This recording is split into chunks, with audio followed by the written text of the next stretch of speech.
여러분은 사업을 시작하실 때 제일 먼저 뭘 하시죠? 상표 등록을 하실 겁니다. 그래서 상표 등록을 하시기 전에 또 하시는 게 있죠. 그것은 상표 검색이죠. 그런데 왠지 상표 검색은 굉장히 어렵고 복잡할 거라는 생각이 있습니다. 제 영상에서는 그거를 간단하고 편하게 검색할 수 있는 방법을 풀어놓았습니다. 영상을 끝까지 봐주세요. 그리고 상표 등록 가능성이 높은 상표는 어떤 상표인지에 대해서도 제가 팁을 하나 적어놨으니 끝까지 따라와 주세요.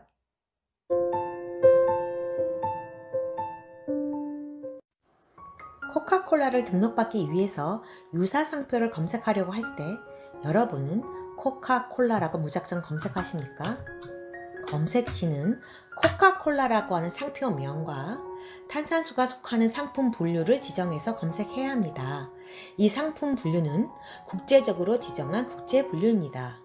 즉, 탄산수가 속하는 국제 분류 32류에서 코카콜라를 검색하셔야 됩니다. 그럼 두 가지 상표를 검색하는 방법을 알려드리겠습니다. 화장품의 비너스 상표, 유튜브 채널명의 블루헤븐. 그럼 먼저 국제 분류에서 저 상품들이 몇 류에 속하는지를 확인을 해야겠죠. 그럼 국제 분류 창으로 가겠습니다. 국제 분류로 가시려면 먼저 특허청 사이트에 들어오셔서 오른쪽 아래에 보시면 분류 코드 조회가 있습니다. 이거를 클릭해 보세요. 그러면 이 중에 하나, 둘, 셋, 네 번째가 상품 분류 코드고 이걸 다시 클릭합니다. 그러면 이런 화면이 나오고 여기에서 상품 조회 옆에 있는 리스 분류를 다시 클릭해 주세요. 그러면 1류에서 45류까지 쭉 뜹니다. 상표 등록 시 이 국제 분류에 따라 류를 지정하셔야 합니다. 각 분류에는 해당하는 업종이나 상품이 다 기재가 되어 있습니다. 35류에서 45류는 상품이 아니라 업종입니다. 의료 44류, 통신업 38류, 그리고 1류에서 34류는 다 상품입니다. 악기 15류, 실 32류, 이렇게 구분이 되어 각 류의 상세한 상품을 알고 싶으시면 류를 클릭해 보세요. 그러면 그 류에 해당하는 상품이 아주 상세히 쭉 기재가 되어 있습니다. 이를 참고하시기 바랍니다. 다시 나가겠습니다. 그런데 나홀로 출연하시는 분들은 이 많은 45개 류에서 내가 출연하고자 하는 상품이나 업종이 몇 류에 속하는지를 파악하기가 쉽지는 않습니다. 그래서 여러분이 쉽게 류를 검색할 수 있도록 이런 창을 만들어서 놨습니다. 여기서 여러분의 상품이 몇 류에 속하는지 검색하면 됩니다. 자, 그럼 우리가 검색하려는 화장품과 유튜브 채널명은 국제 분류 몇 류인지 검색해 볼까요? 화장품은 일반적인 명칭으로 검색하면 됩니다. 로션으로 검색을 해보겠습니다. 로션 검색 하면 바로 뜹니다. 로션들이 다 3류로 뜨죠. 따라서 화장품류는 국제 분류 3류인 것을 확인할 수 있습니다. 그 다음에 유튜브 채널은 인터넷 방송업이므로 이를 검색을 해보겠습니다.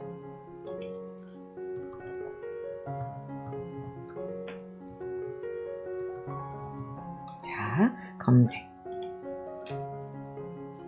그러면 이 류는 38류로 뜨는 것을 확인했습니다. 그러면 채널명에 대한 업종은 38류인 것을 확인하셨습니다. 그러면 이제 본격적으로 상표 검색을 하러 가겠습니다. 검색창에 키프리스라고 검색을 하셔서 키프리스로 넘어오시면 됩니다. 키프리스로 검색을 하시면 이 화면으로 가실 겁니다. 특허 정보원의 키프리스 여기로 오실 겁니다. 우리는 상표를 검색을 할 거기 때문에 특허 시용신한 디자인 옆에 있는 상표를 클릭합니다.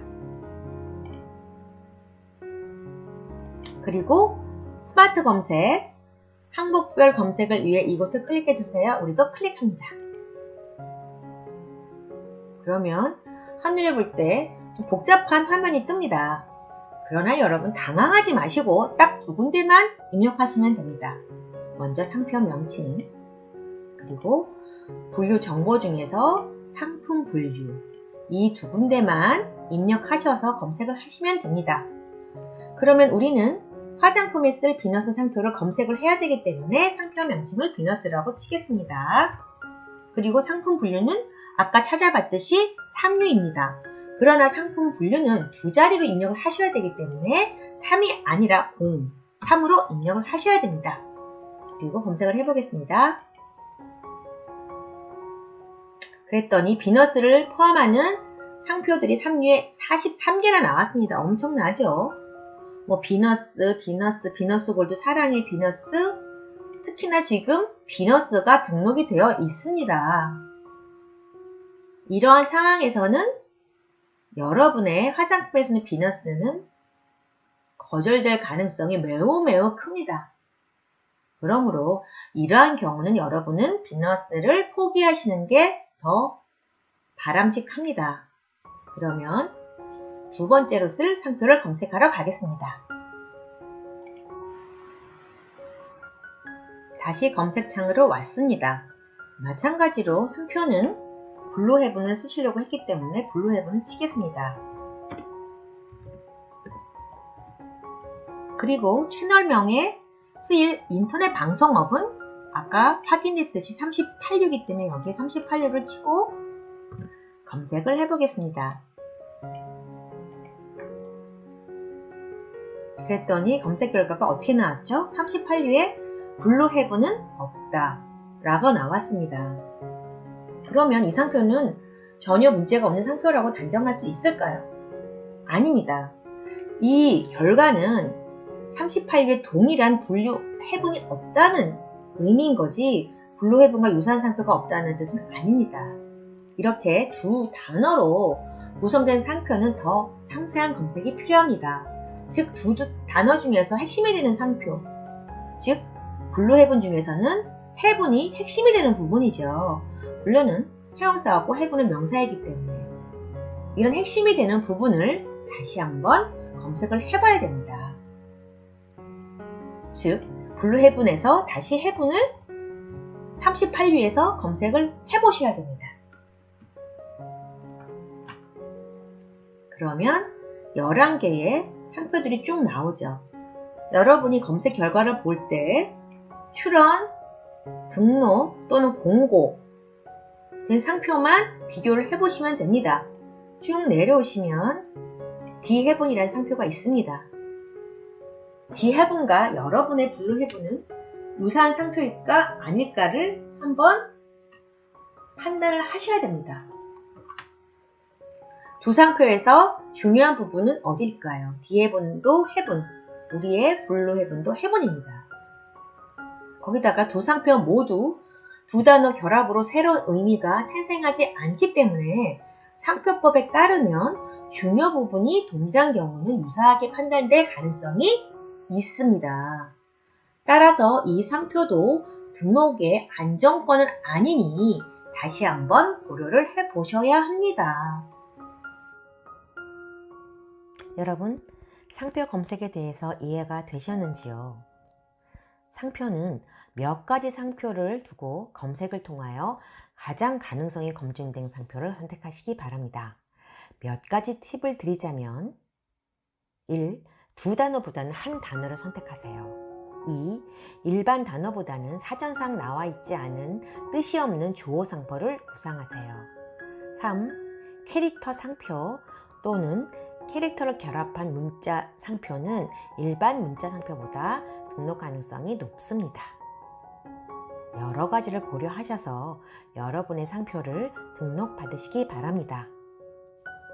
문의사항은 댓글로 남겨주시면 제가 아는 범위에서 성심껏 댓글 남겨드리겠습니다. 감사합니다. 구독, 좋아요 잊지 마세요.